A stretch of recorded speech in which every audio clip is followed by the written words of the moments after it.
Hello, everyone. Welcome to The Dojo, a search marketing podcast from Exposure Ninja. My name is Luke. I'm the COO, and I'm joined by the wonderful Charlie, who is our CEO. And today we're going to be talking about a brand new tool just launched by Exposure Ninja called Mind My Brand. Charlie, why don't you tell us a little bit about what it is, why we built it, and how it works?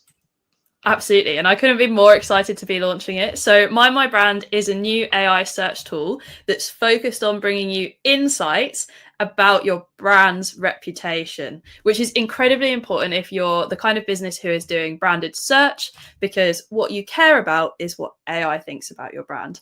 More and more, we've seen people moving away from just searching on Google.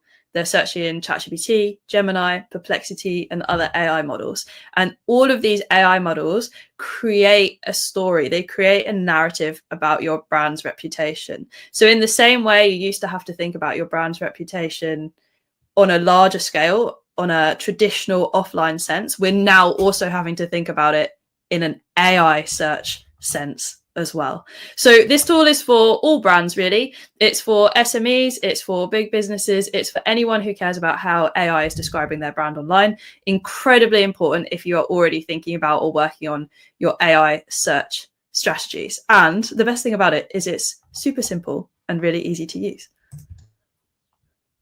That sounds really exciting. What made you decide that such a tool was needed? Were there any particular examples you were seeing from our clients or any specific situations where you thought, something is needed here to fix this problem? We had loads of examples over the past sort of 12, 18 months from clients, from prospects that we were working with, from businesses who were just coming to us to ask for advice. And that was things like AI has inaccurate information about my business. How do I change it? Or AI describes me in this way. It describes me as cheap, but I actually consider my pricing as premium. I'm trying to move further upstream. This is the new kind of audience I'm going for. And sometimes things like sentiment as well. Like I want my company to be described as innovative, but actually that word very rarely comes up. One of the big examples we saw was for a very, very well-known mobile phone trade-in retailer. And the situation that they had was they were accidentally, unknowingly blocking all AI crawlers from their website. So ChatGPT wasn't able to crawl their website. Yeah, and it's not uncommon. It's not uncommon at all. So ChatGPT, other AIs weren't able to crawl the website. And that was actually down to Cloudflare causing that, which is why they hadn't realized, because it's a setting that if you have Cloudflare, there was a default change, you have to update it. And it meant all of their reputation in AI was being said by third-party sites. It was being lifted by third-party site sources, which meant all of the information was outdated. They had no personal influence as a business, as a website, about what was being said. And they also weren't appearing for any non-branded prompts. And that's because AI wasn't 100% sure. It couldn't actually go and reconcile the information that we're seeing on all these different websites with that mobile retailer's own website. So it just decided to leave them out, which if you think about people on search journeys who are actually trying to find something, they want to trade in, their old iPhone because they're upgrading to the next model. They were not in those kinds of search journeys for people having those conversations in ChatGPT. And that's huge. That's just one example. But there were lots of little things like this where a business felt like they had no control over how AI was describing their brand. So we wanted to give them the insights that they actually needed to see across different AI platforms, across the major players, what's being said. Is it what you want to be said about your brand? And where is that information being pulled from? What are the actual sources influencing what's being said? Yeah, remember to check those Cloudflare settings, guys. A super easy mistake to make, and it can have quite a big impact, in fact, a huge impact on how AI search talks about your brand. But I think it's probably easier if you just show us how Mind My Brand actually works. So why don't we jump into a bit of a live demo here so that you can show us what the tool looks like. Yeah, absolutely. So if you're watching on the video version, then I've just added mindmybrand.com to the screen. If you're not, then try and jump on the video version, or you can go to mindmybrand.com. That's mine as in we're mining, like Snow White and the Seven Dwarfs. Mine, my brand. Yes. So what are we looking at here for those of us? Great. So This is the homepage. It's super simple to use. So Mind My Brand, it digs into brands' reputations across ChatGPT, Gemini, Perplexity, and Grok. Those are the 4 major platforms. And I'm just going to pop in an example. So you just pop in your website URL, just use your main domain, your main homepage, and you click Start Mining. That's pretty much all there is to it. It's going to ask you for an email address, and it's going to ask you for your brand name as well. So I'm going to use Revolut just as an example because we're all familiar with Revolut. Big bank here in the UK and also in the US as well. So what then happens is it starts loading up a brand report, and it takes about 2 minutes to load it. That's because we've got lots of different API connectors running here to make sure that it's getting accurate information. So it's not as quick as fast mode in ChatGPT might be, but I promise you that it's going to be worth the wait. Good things are worth waiting for. Yeah, absolutely. And if you see it taking up to 2 minutes, it's not broken. That's how long it is supposed to take. So just make yourself a cup of tea and get right back to it. Yeah. And so here we go. It's loaded up a report now for Revolut. And you can switch between different AI models. This is the great thing about it. So it's got ChatGPT, Perplexity, Gemini, and Grok. And I would say most brands are probably predominantly going to be thinking about ChatGPT and Gemini right now. So I'm going to leave it on ChatGPT so that we can explore the analysis, but you can switch through anytime. So first thing it brings up, which is pretty damning in my opinion, is a brand sentiment positioning. And a lot of the time we tend to see this towards the positive side with AI. AI always tries to give a bit of a story of both sides, pros and cons. Yeah, very chirpy AI by default. Chirpy, yes. But this is coming up neutral, which is showing there's a couple of things going on with Revolut, and this will become clearer and clearer as we go through the analysis. So great thing up front you can see is the sentiment. It's got a mixed impression, right, of this brand. Tone, it knows that they are a premium tech-forward bank. It knows where they are. Price point.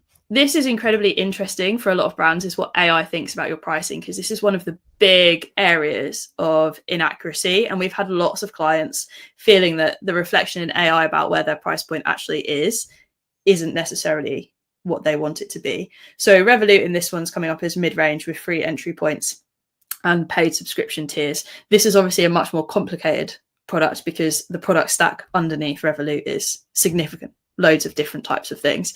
But Luke, maybe you want to speak to a couple of examples our clients have had with inaccurate pricing in AI, because it's not actually always about the exact price of products, right? No, it's often about perception, right? So it's very, very important to a brand if you're specifically trying to go for that mid-market position, if you're going for a budget position, that all of your marketing consistently reflects that messaging so that people can understand and come to intuitively know that you are associated with a particular price point. We see this with supermarkets. We know that Waitrose is super expensive, but good quality. We know that if you want to get something cheap, then you're going to Lidl or Aldi, and then you've got the kind of Sainsbury's in the middle of the market, I would say, option as well. So yeah, it's not just important what your price actually is, but how people feel about your pricing, what people think your pricing is. And it just means that in today's world where people use AI search all the time, that needs to be a place where your pricing message is consistently repeated. Absolutely. And AI search tools always pull pricing pages if you have them. So particularly if you're in something like B2B SaaS, it will always be doing comparisons, because that's the kind of query that people ask, like, what is the price of this? Same if you're in anything like hotels or retail, what is the price comparison between this place versus this place? Another thing we've got in here, which was just for fun, just to add a bit of spice, was a celebrity match. And then this actually in our beta testing has been one of the things that businesses have most been interested in, I think, just because it's a bit fun. So Revolut is getting Elon Musk, which I think isn't great, but maybe loops in exactly with this sentiment of it not being entirely positive, a bit of a mixed bag if you're getting Elon Musk. Honestly, it's worth running just to see what comes up. The one I saw the other day that I absolutely loved was for one of our clients, Riverford, and they had Hugh Fearnley Whittingstall, and I thought there is no more accurate celebrity personality than I can think people of. want to know their celebrity match more than anything else, which is just great. So I encourage you to go and find out what your brand is associated with celebrity-wise. Just one thing quickly, just a bit of housekeeping.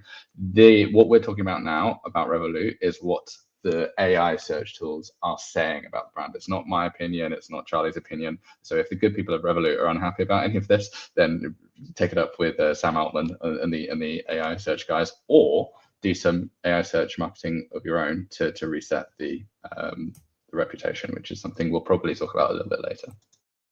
100%. And this, now that we're into the brand performance scores, this actually starts to reveal what's pushing that sentiment. So we can see here they're really strong in market positioning. We know that, right? They're a really strong bank, disruptor in the US in particular, but also in the UK as well. But needs focus, and it highlights really clearly here in this yellow box, customer focus. So they've definitely got some issues going on with their customer satisfaction levels, probably reviews that they're getting from customers recent enough that AI is pushing this. Whereas you can see the scores on all of these other areas. Actually, things like market position are coming out really strong. Brand clarity is pretty strong. Innovation is pretty strong as well. Value for money is not bad. It's really that customer focus where it's saying actually customer needs and service needs to be thought about a little bit more than it has been here. And that's probably what's influencing this sentiment overall. Yeah, and one thing I really love about this is how it portrays the information in really clear and easy to understand graphs. So we're looking at bar charts, we're looking at bold descriptors that are being pulled out of AI search. And for anybody who works in marketing like I do, you're just constantly building decks. So you can just press that little download button there that's on the screen and get that chart into your deck, into your presentation. So if you need to speak to your higher ups about how AI search is changing how your brand is doing, which I know a lot of marketing managers I speak to is something that they are thinking about a lot right now, then this tool really helps you do that. Yeah, absolutely. And we use it in our own AI search audits internally, Exposure Ninja as well, for our clients. And actually, it's so nice being able to just pull the bar chart straight off of the report to then give the analysis and the information. So now we move into brand descriptors. And I think this is incredibly important, actually, even towards the enterprise level. So we had a client in the German DAX top 30, so huge global brand working in the cosmetics sector, come to us worried that their corporate website wasn't describing them as innovative. And absolutely, because investors care that brands they're investing in are going to be innovative. They wanted to know that AI was definitely perceiving their reputation the right way. And they're an incredibly innovative company. But the way AI describes something and where it finds its content means it doesn't always reflect what you know to be true about the business. So this brand descriptors section is an amazing first place to see, are you being described exactly how you want to be described? And if not, then we can start to figure out why or why not. So in here, we can see things like the brand being known as disruptive, fast moving, ambitious, global, a little bit sleek. Yeah, okay. And it sort of gives you the visual signals for why that is. So it even goes into things like their dark UX, the dark sort of design that their app has, the imagery they're using, the fonts, the visuals, the electric blue accents, which is the CTA colors that this brand has. So actually, we're even at the stage where AI is pulling out the visual signals and the design themes that are so apparent and so clearly linked to the brand as well. And if you see something here and it feels a bit wishy-washy, it's probably because you don't have these distinct visual cues that people use when they're looking at your brand site to understand. And so AI isn't picking up on those really clear identifiers. Yeah, I really like that it's picked up on Revolut's dark UI surfaces, because that is something that really positions Revolut as in kind of that coding tech bro space where it's all about, I'm looking at my computer for 16 hours, so I need to make sure I'm not damaging my eyes. I think it's just little things like that make more of a difference to overall perception of your brand than you would necessarily realize on a day-to-day basis. So it can be very useful to have a tool like this, pick out those details and show you, this decision that I've made is having this kind of impact, and is that the impact that I actually want? Absolutely. And then we kind of get into what I would call accuracy information. So AI's understanding of your brand's mission and values, what you actually are, what you do, who you serve. But perhaps even more interestingly is products and services and the offers that it recognizes from your business. Now, if you think about how big a business like Revolut is, they've got 11 different items found here. Some of these are going to be exactly the things they want to be known for. Some of them are going to be smaller products. If you're a smaller business, if you're in the SME space and you're thinking you've got like more than 11, I think that's also really interesting to look at, because have you got older offerings that you actually don't want showing here, that you still have information about online that needs a clean up?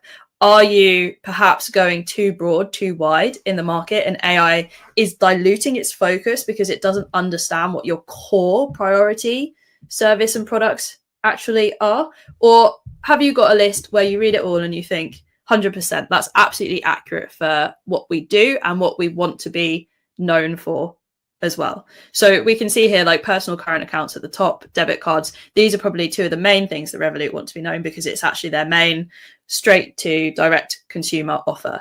Get a personal current account. It's the free entry point to join Revolut. Yeah, although I think Revolut is not free, but I think that this is the first place that I would go if I was going to use this tool for one of my clients, is because when AI talks about your brand, it's really important. Things that we think about all the time, take for granted. Like, I know that my business does services A, B, C, and D. Like, I know that. I don't think about that very often. But remember, your customers might be brand new coming to you. They might not know those things. And so it's really, really important that their first impression of you aligns exactly with what you actually do. So if there is a mismatch there, AI search, yes, it hallucinates, but there's a reason for the hallucinations, right? So it's maybe a sign that you need to unpick. Why is this service showing up when it's not something that I want to be associated with it? Is it because I've got out-of-date pages? Is it because I once wrote a blog about this thing and I thought I was going to launch it and then I never really wound it down properly? What is the reason for that mistake, and how can I correct it? So I think that's a really, really important thing to look at. Absolutely. And then we get into key competitors, and these are AI competitors. They're the competitors that AI models commonly associate or compare your business to. So it may well be that you're not seeing competitors who you usually compare yourself to, and that's because this is all in the context of the AI platforms. So in here, we're seeing Monzo, Wise, Starling Bank, definitely competitors we would expect to be seeing. And I think some sort of different brands, N26, Bunk, and Chime, perhaps less widely known in the market, but something that AI is definitely comparing against for specific products or services that Revolut offer. So well worth a look, because your competitors often differ on different marketing channels, and also you do want to make sure you're being seen against competitors who you perceive to be in the same area of the market as well. If your competitors are completely entirely different in here, then it might be that AI is misunderstanding what your business does and who it's for, if you are thinking, well, they're not really exactly who my competitors actually are. Yeah, I think that's a really important point about competitors per space, right? So who is doing well in AI search in your sector? It may be a completely different bunch of people who's doing well to offline marketing, to traditional Google search marketing. So have a think about that, and maybe you might find some new competitors, often smaller competitors and more agile and doing really well in this space. So yeah, have a look, and you might find some competitors who you can steal some good ideas from. Absolutely. And now this is my favorite part of the report. I don't know about you, Luke, but the strengths and weaknesses, I think this is the bit that I would want to get straight to understand the gaps that AI models might be flagging. So the strengths, they're probably going to be things that you're really happy about. So in this example, things like high brand recognition, strong momentum as they're expanding into fintech, clear freemium to premium model. Great. Weaknesses, this is where some of that bad sentiment was coming from, right? Public criticism around lack of customer support, that's huge for a bank. Definitely something you'd want to be fixing. Trust concerns because of fraud and scam handling complaints that they've had. So anytime they've hit the news for something like that, that's likely going to be showing up in AI's perception. Things about compliance and risk controls feeds into a similar thing. Product breadth, this is interesting, I think, that this comes up because they're quite a major player. So things like the proposition feeling complex rather than simple, when ultimately everyone wants their customers to feel like the product is simple, easy to understand, it's the thing they want, easy to purchase, right? And then premium value as well, kind of what you were mentioning here about price point before, Luke, actually depends, right? How good is the premium version of the product to decide whether that's good value?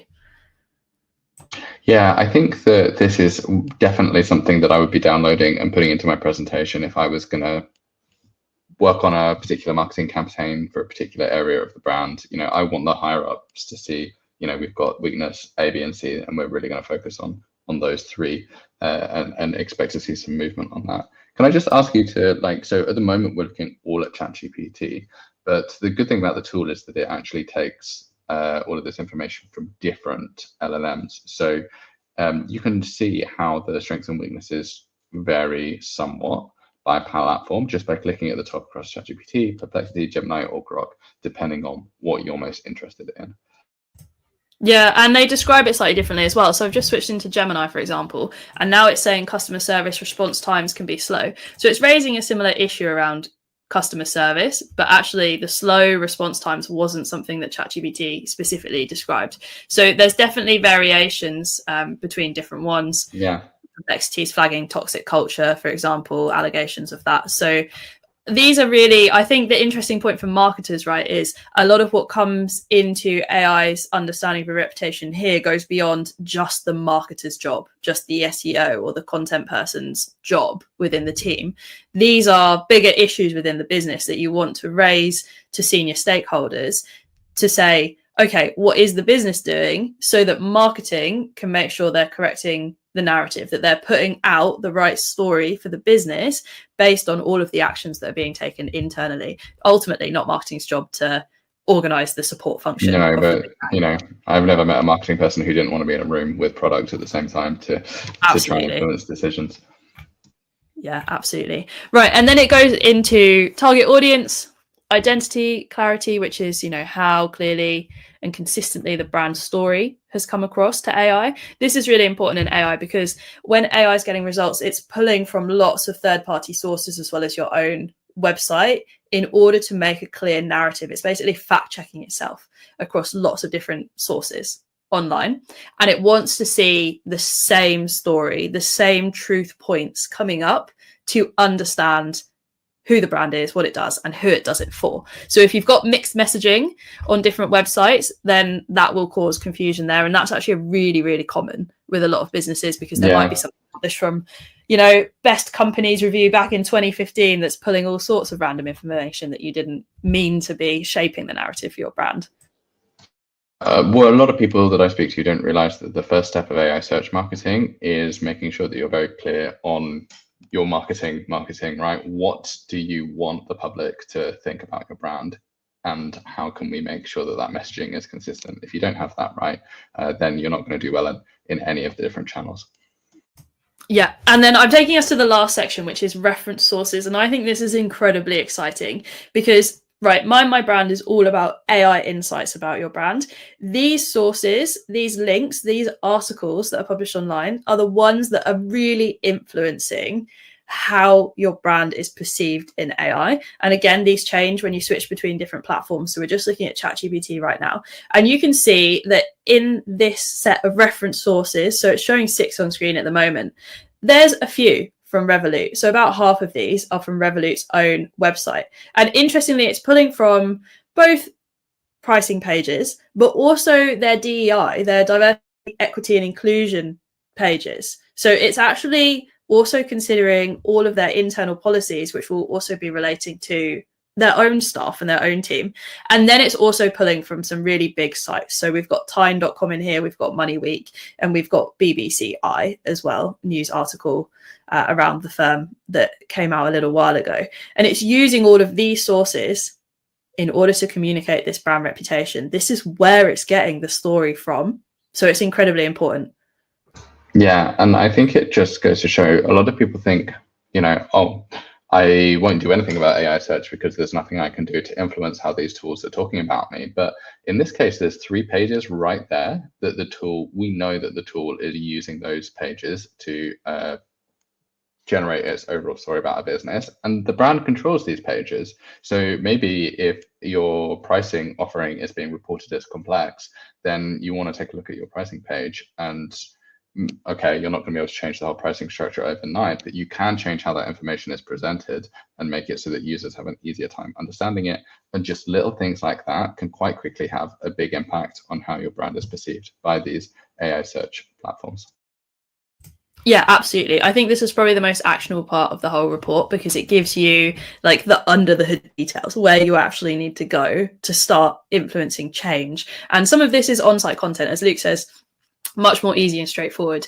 You've got other stakeholders internally that you'd need to work with here. But then off-site content, thinking about how incredibly important this is and the actions that brands can take around this, because you can influence the off-site content as well. The first thing is, sometimes you will be able to get in contact with journalists around the stories that they're telling, depending what publications are coming up here. Less likely for Revolut, but much more common for other types of business where it might be different types of publications. And you also think, okay, these are the sites that AI is trusting. In this example, these are the sites ChatGPT is trusting.